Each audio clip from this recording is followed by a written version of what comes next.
Bonjour à tous et bienvenue sur ma chaîne des mailles et des couleurs. Je suis Pauline et vous êtes ici sur une chaîne qui parle principalement de tricot, de laine et de couleurs. Je suis très contente de vous retrouver aujourd'hui pour une nouvelle vidéo podcast tricot. J'ai plein de petites choses à vous montrer. C'est parti. Alors je vais commencer aujourd'hui par le pull que je porte. Il s'agit du Deep Woods Sweater de Drops. Donc c'est un modèle gratuit que vous pouvez retrouver sur le site Garn Studio. Donc il s'agit d'un raglan avec le détail d'une torsade sur les manches. C'était mon premier pull avec des torsades. Voilà, c'était mon premier test. Et franchement, il est bien monté. C'était fait avec des grosses aiguilles. Je l'ai tricoté en Drops Alpaga en double. Et l'avantage, c'est que du coup, on tricote avec des aiguilles 5 et 5,5. Et donc, ça monte relativement vite. Je crois qu'en 15 jours, il était terminé. Et c'est satisfaisant de voir les torsades monter assez rapidement. Et donc, si jamais vous cherchez un modèle pour débuter avec des torsades, là, vraiment, l'avantage, c'est qu'il y en a juste sur du coup l'empiècement, mais une partie de l'empiècement et après sur les manches. Le reste du corps est en jersey, donc c'est pas trop compliqué. Et donc ça fait que vous n'avez pas des torsades tout le long du pull. Il y a des parties qui vont plus vite. Donc c'est plutôt sympa à tricoter. Et voilà, ça monte vite. Donc si jamais vous voulez vous lancer dans les torsades, c'est le Deep Woods Sweater. Comme d'habitude, je vous mettrai toutes les références dans la description si vous avez besoin. Voilà. Alors, j'ai 2 projets terminés à vous montrer aujourd'hui. Tout d'abord, nous avons mes petites mitaines crème d'Atelier Émilie. Je les avais tout juste commencé, je crois, dans ma dernière vidéo. Et là, je viens juste de les terminer. J'ai un peu raccourci le modèle. Je trouvais qu'il était très profond. Et même là, en fait, je trouve que c'est très profond. Alors, le modèle crème d'Atelier Émilie, c'est un modèle gratuit sur son site. Si jamais, donc pour faire des petites mitaines, il y a 2 modèles proposés. Un avec des côtes de 2 et un avec des côtes 3,1. Et moi, j'ai réalisé celui avec les côtes 3,1. J'aime beaucoup l'effet avec les côtes 3,1. Je trouve ça très sympa. Et c'était un bon moyen d'utiliser des restes. Dans l'ensemble, j'ai raccourci cette partie-là et même aussi ici. Peut-être qu'ici, j'aurais dû faire un peu plus haut finalement. Mais bon, ça me permet quand même d'avoir les mains bien au chaud. J'ai Je suis pas sûre que je referai des mitaines. Je sais pas pourquoi, mais le modèle est très bien, la laine est très sympa aussi, mais c'est pas quelque chose que j'ai beaucoup aimé tricoter. Euh, c'est le petit tricot avec lequel je me promène, par exemple pour les transports en commun, ce genre de choses. Et c'est vrai que finalement, je préfère avoir un petit tricot chaussette avec moi. Bon, c'est vraiment une question de préférence. Dans tous les cas, le modèle est vraiment sympa et c'est très bien pour utiliser des restes. Moi, j'avais utilisé des restes que j'avais de mon pull Majorelle d'Atelier Émilie. C'était un mélange de Tinctura Sock, donc un mélange de 75% mérino, 25% nylon, pour lequel maintenant il ne me reste que 20 grammes, et la Tinctura Yak Lace, 42% baby alpaga, 13% micro mérino, 10% yak, 35% soie, et là il me reste que 14 grammes du coup, donc j'ai pas de quoi faire une deuxième paire, mais c'est pas grave, en même temps je n'avais pas besoin d'une deuxième paire identique. Euh, mais voilà, c'est un très bon moyen d'utiliser ces restes. J'ai dû utiliser peut-être 20 grammes et 10 grammes, quelque chose comme ça. Je revérifierai et puis je vous mettrai ça dans la barre d'infos. Mais voilà. Si jamais vous avez besoin de petits modèles faciles à faire, rapides à faire et vous avez des restes, là, je les ai tricotés avec des aiguilles 3. Et voilà, très bon moyen d'utiliser vos restes. Et surtout quand on a de la jolie laine comme ça serait dommage de ne pas l'utiliser. Ça, c'est mon premier projet terminé. Le deuxième, je l'avais bien avancé la dernière fois, mais il me manquait les manches. Et là, je l'ai terminé. Hop. Il est très sympa. J'ai pas encore eu l'occasion de le porter parce que c'est pas encore tout à fait la saison. Hop. Alors, il s'agit du Tolsta Sweater de Rebecca Clow. Alors le Tolsta de Rebecca Clow, c'est un modèle qui est qui peut vraiment être utilisé à sa sauce. Il existe en deux épaisseurs. Il y a une épaisseur plus épaisse qui est entre le Decca et le Hareng, et il y a une épaisseur de 4-ply, donc c'est-à-dire en épaisseur fingering. Il est proposé avec des manches courtes ou avec des manches longues, au choix. Et l'idée de ce modèle, c'est vraiment d'avoir un modèle raglan basique et pouvoir après ajouter par exemple des rayures, une petite dentelle, des broderies par-dessus. Voilà, le but étant vraiment de s'approprier le modèle et de l'utiliser comme on le souhaite. Moi, j'ai déjà réalisé un pull manche longue en drops alpaga, donc c'était la version fingering aussi. Et je m'étais fait l'été dernier aussi un haut à manches courtes en bambou. Donc là, c'est ma troisième version. Et je trouve que c'est vraiment bien d'avoir un modèle comme ça dans sa bibliothèque de modèles qui permet de s'adapter vraiment à différents types de laine et suivant ses envies. Et voilà, moi j'avais là ce fil-là qui est très bariolé, qui change beaucoup de couleurs, qui brille un peu. Donc je trouvais qu'un modèle tout simple, c'était le bon moyen de mettre en avant ce fil-là. Et donc là, je l'ai tricoté avec un fil de l'écheveau solidaire, c'est le coloris Liam. C'est un coloris qu'elle avait sorti en novembre en précommande. Et voilà, c'est pas un coloris permanent, c'est pas un coloris qu'on peut retrouver tout le temps sur la boutique de l'écheveau solidaire. Mais moi, je l'avais vu en photo et tout de suite, j'avais trouvé ça trop beau. Et j'ai pratiquement utilisé les 3 écheveaux entiers. Il me reste 30 grammes à peu près, donc voilà, c'est ouais, il reste plus grand chose. Ça pourra faire un contrastant dans des chaussettes. Que c'est fait dans la base Strong and Shiny de l'écheveau solidaire. Donc c'est une base avec 75% mérino, 20% nylon, 5% stellina, 400 mètres pour 100 grammes. Et donc là, on peut voir qu'il y a des écheveaux différents. Malheureusement, on voit bien la différence entre le haut et le bas. J'avais pourtant essayé d'alterner les écheveaux en faisant la transition entre le premier et le deuxième écheveau, mais on voit quand même beaucoup la différence. Malheureusement, il y a celui du bas est beaucoup plus violet. Après, je suis contente sur les manches, ça se voit moins. Il y a un autre écheveau utilisé sur les manches et il est aussi différent, mais il est quand même moins différent du premier. Donc ça fait pas la même démarcation. J'aurais dû alterner tous les écheveaux pour faire bien, mais bon, vu que c'était avec plein de couleurs différentes, il y a du violet, du vert, du beige, du rose, du mauve, je ne me suis pas méfiée, je me suis lancée sans alterner les écheveaux. On apprend de ses erreurs, hein, je ferai différemment la prochaine fois. Mais dans l'ensemble, je suis quand même très contente. Ça va être un très bon pull pour la mi-saison.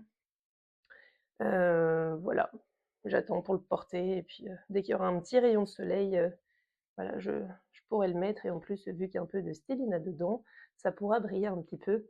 Donc ça, c'est chouette. Alors j'ai pour l'instant 2 en cours sur mes aiguilles. Comme souvent, un projet plus important type pull et un autre plus petit projet que je vous montrerai après. Alors mon premier projet pour l'instant, j'utilise le modèle qui est proposé dans le livre de Mylène, Folie ordinaire, adapté à un patron de tricot à sa morphologie et à son style. C'est un livre qui permet de choisir son type de col, son type d'empiècement, donc raglan ou yoke, si on fait un corps resserré ou pas, et le type de manche. Alors, c'est pas un livre que je recommanderais pour des débutants.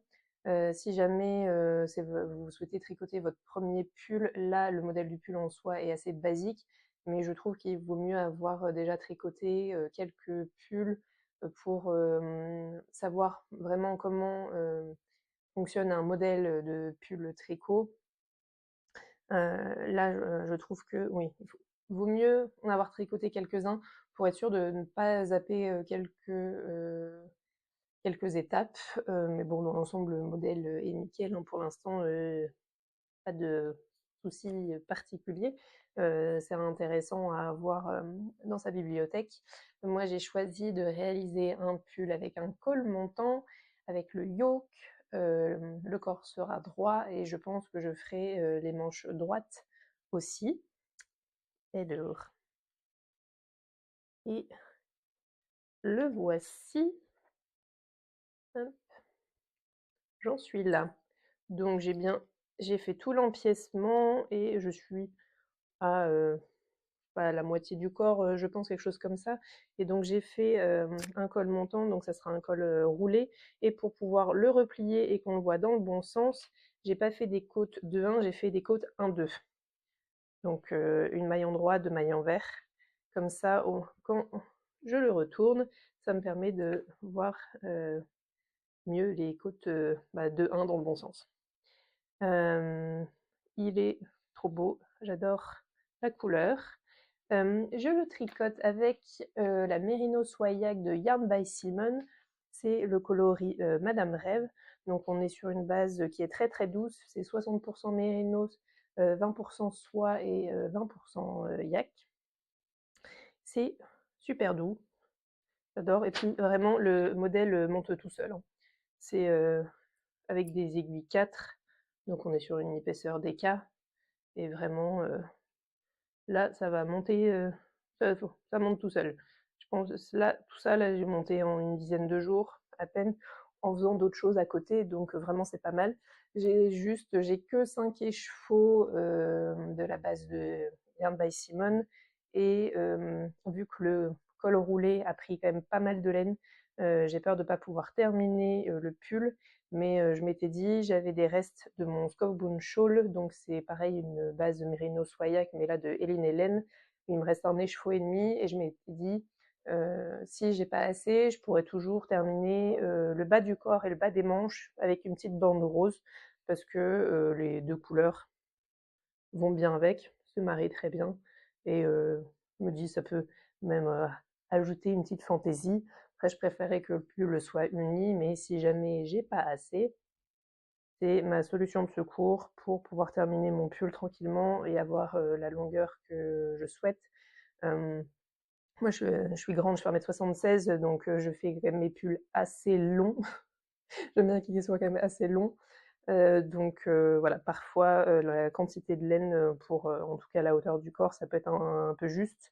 Mais bon, on verra, ça sera pas très grave si jamais j'ai besoin d'utiliser cet écheveau rose pour terminer le pull. Ça se fera bien, mais dans tous les cas, je suis très contente. C'est quand même sympa aussi là d'avoir pour le coup un modèle très basique qu'on peut ajuster en fonction de ce qu'on a envie de faire. Et j'avais toujours pas réalisé de pull avec un col roulé. Et donc voilà, c'était l'occasion de m'y mettre. Je serais très contente de le porter à la fin de l'hiver.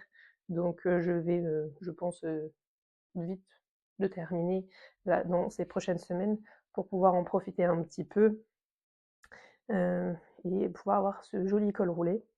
Vraiment, j'adore la couleur. J'avais acheté les écheveaux au dernier salon création et savoir-faire et je suis trop contente de les tricoter. C'est vraiment trop beau et très agréable aussi à tricoter. Ça, c'est chouette. Et puis, je me trouve une nouvelle passion pour les côtes 2-1. Je trouve que ça change et ça me plaît bien. Donc, peut-être que j'en ferai sur d'autres projets. Je ne sais pas si on peut vraiment adapter comme ça, si les côtes sont 1-1. Est-ce que ça change beaucoup de choses en termes d'élasticité si on passe sur des côtes 2-1? Si jamais vous savez, n'hésitez pas à me dire dans les commentaires si jamais vous avez testé de modifier un modèle comme ça. Voilà pour le premier projet en cours.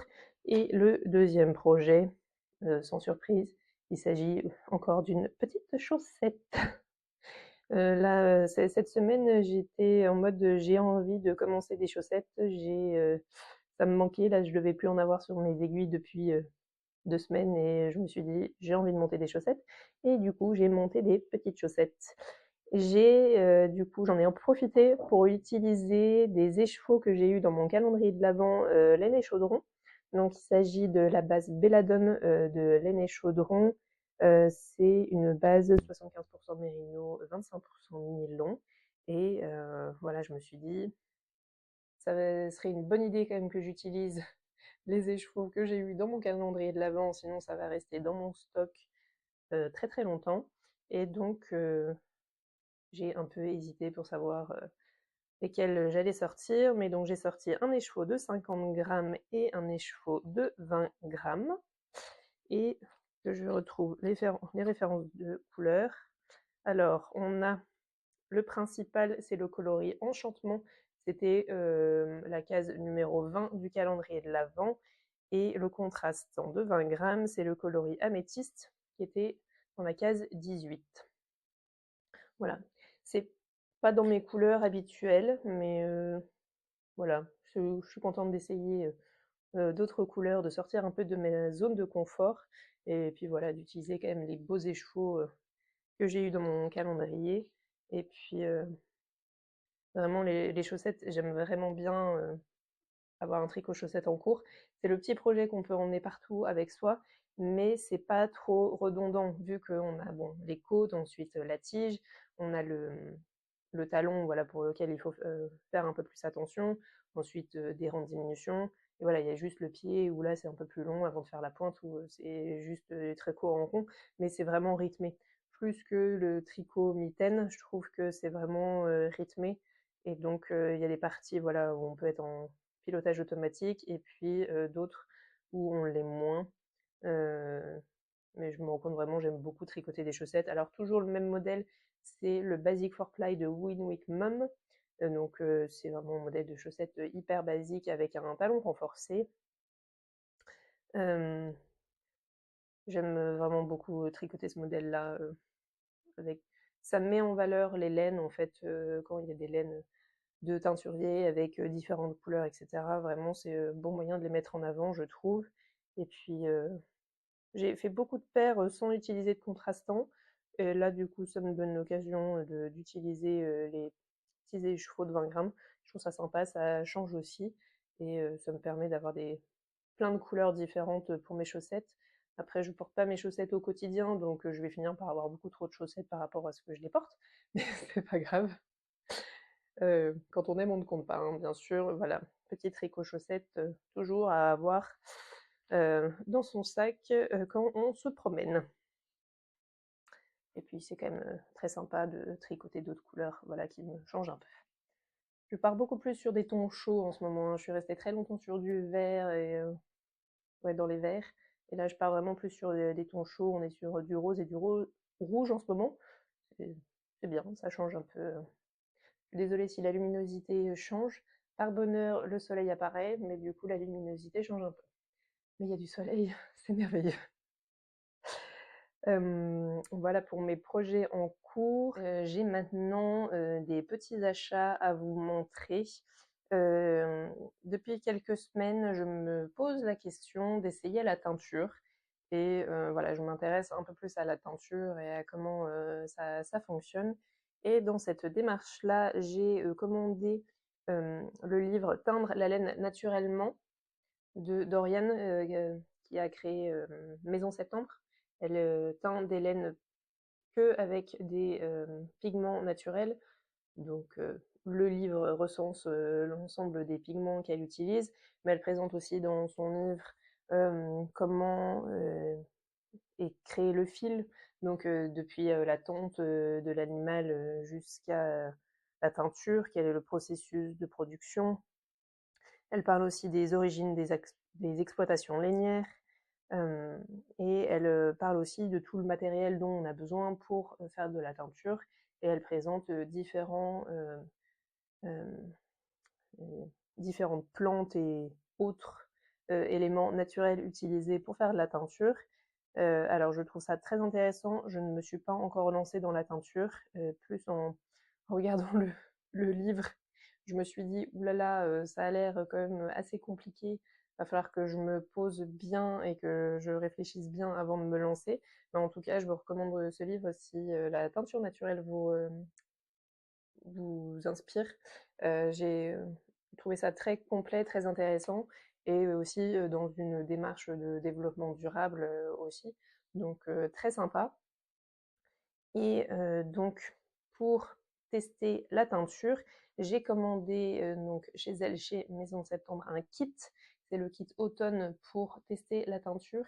Et je l'ai reçu là cette semaine et vraiment j'ai trouvé déjà le colis super bien présenté, petit carton avec le kit dedans, dans un petit ruban, enfin entouré d'un petit ruban et tout ça. C'était super bien présenté, très mignon. Et voilà, je vais vous montrer ce qu'il y a dedans. Donc ça vient dans un petit carton. Et nous avons dans le carton 3 échevaux de 50 grammes pour du coup atteindre. Et puis après, moi vu que j'ai choisi la version automne, j'ai des racines de curcuma, de la garance et des graines de roku. Très mignon, tous les petits packaging et tout ça. Et toute la notice explicative pour me lancer dans la teinture.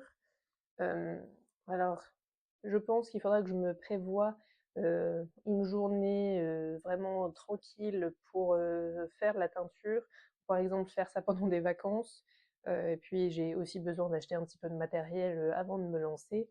Mais j'ai trouvé ça vraiment très sympa d'avoir la possibilité, voilà, d'avoir un petit kit pour pouvoir se lancer dans la teinture. Même la teinture au sens large, hein, pas seulement la teinture naturelle. Après, je sais pas quelles sont les différences entre la teinture naturelle et la teinture avec des pigments, on va dire, industriels.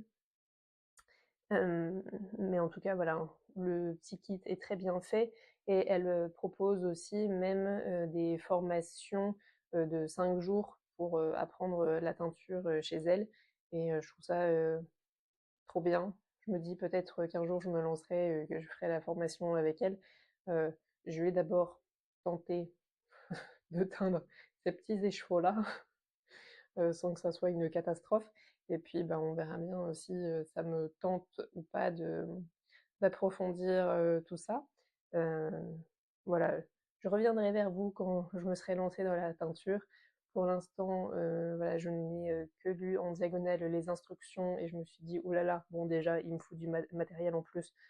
Donc on va pas s'enflammer, on va pas commencer ça dans la minute. Mais en tout cas, voilà, si ça vous intéresse, les petits kits sont vraiment bien présentés, ont l'air très complets. Et puis juste se dire que ce petit écheveau-là, je vais pouvoir essayer de le teindre moi-même. Je sais pas, il y a quelque chose de très satisfaisant. C'est une base, donc 50 grammes, c'est du 100% mérino. Donc voilà, quelque chose d'assez basique. Mais je me dis, quand même, si j'arrive à teindre ça et que ça ressemble à quelque chose et que j'ai envie d'en faire quelque chose, ça serait trop bien. Donc voilà, ça sera prochaine aventure pendant les prochaines vacances que j'aurai. On verra. Je ne suis pas pressée, mais en tout cas, je suis curieuse de voir comment j'arrive à m'en sortir. Donc voilà, ça c'était pour mes petits achats de la semaine. Euh, on entend beaucoup parler là sur les réseaux depuis le début de l'année du challenge de moins 2025 grammes dans son stock de laine. Et je me suis pas imposé de réussir ce challenge-là. Mais par contre, je me suis intéressée un peu plus à ce que j'utilise dans mon stock et donc ce qui sort de mon stock et ce qui va entrer dans mon stock. Et là, sur le mois de janvier, vraiment, je me suis plutôt bien débrouillée. J'ai calculé que j'ai terminé mon châle Staffin, j'ai terminé là mon pull Tolsta, j'ai terminé les mitaines que je vous ai montré tout à l'heure, et j'ai terminé aussi une paire de chaussettes. Dans l'ensemble, j'ai utilisé 838 grammes de laine et j'ai seulement acheté les 150 grammes là, de petits écheveaux Maison Septembre, euh, ce qui fait que j'ai diminué mon stock de 688 grammes. C'est merveilleux. C'était un très bon début d'année pour... Ah oui, parce que j'avais fait 2 petits bonnets aussi. Ça, j'ai mis dans mon calcul aussi les 2 bonnets que j'avais fait avec des restes que j'avais. Et c'est plutôt pas mal. Pour un mois de janvier, c'est un début d'année où j'ai bien diminué mon stock. Et je me dis, les mois où on va dans des salons, ce genre de choses, Alors là, clairement, on doit être pas du tout. On est dans le déficit, mais dans l'autre sens. Hein. Mais voilà, tout ça pour dire, je trouve ça intéressant de se rendre compte voilà, de ce qui sort et ce qui arrive dans mon stock. J'ai pas un très grand stock, c'est quelque chose que j'aime pas faire parce que j'aime pas que, enfin, j'ai pas énormément de place et ça devient une charge mentale trop importante pour moi, même si j'ai trop de stock. Donc je m'arrange pour pas trop en avoir. Mais c'est vrai que on accumule toujours voilà, des petits restes ou juste des échevaux uniques, surtout de la laine chaussette, voilà, où c'est les petits achats plaisir du quotidien. Et c'est vrai que là, je me dis, ça, je m'impose rien en termes de réussir à vider mon stock, etc. Mais je me dis que ça peut être un bon moyen quand même de suivre si j'arrive vraiment à m'y tenir dans le sens où je diminue mon stock, ça veut dire que après je peux me faire plaisir et racheter de la laine. Voilà. N'hésitez pas à me dire dans les commentaires si jamais vous suivez ce challenge-là ou si vous faites attention à ne pas trop augmenter votre stock ou même si vous n'avez pas du tout de stock. Alors là, vous avez toute mon admiration si vous arrivez juste à avoir un projet à la fois et la laine qu'il faut pour ce projet-là. Et puis après, vous passez au suivant. Là, je trouve que ça serait incroyable si j'arrivais à faire ça. Mais en même temps, voilà, c'est aussi, ça fait partie du plaisir d'acheter de la laine en avance, même si on ne sait pas trop ce qu'on va faire avec. Euh, et je suis aussi curieuse de savoir si vous vous lancez dans la teinture, si vous avez déjà essayé ou si ça vous intéresse ou pas du tout. Euh, voilà, n'hésitez pas à me dire ça dans les commentaires. Mais donc voilà, c'est un début d'année plutôt bien pour utiliser mon stock. Je suis très contente. Ça fait toujours plaisir de voir qu'on fait de la place pour pouvoir acheter de la laine après. C'est surtout ça en fait, hein. C'est la bonne motivation. Au-delà d'avoir des beaux projets sur les aiguilles après qu'on peut porter, c'est aussi très sympa de se dire que après on peut racheter de la laine parce qu'on a fait de la place. Voilà. Voilà pour aujourd'hui. J'espère que cette petite vidéo vous aura plu. J'espère que vous allez bien. J'espère que vous avez de beaux projets sur vos aiguilles. Merci beaucoup d'avoir regardé cette vidéo jusqu'au bout. Merci pour votre soutien sur ma chaîne. Je vous dis à bientôt et je vous souhaite un très bon tricot. Bye!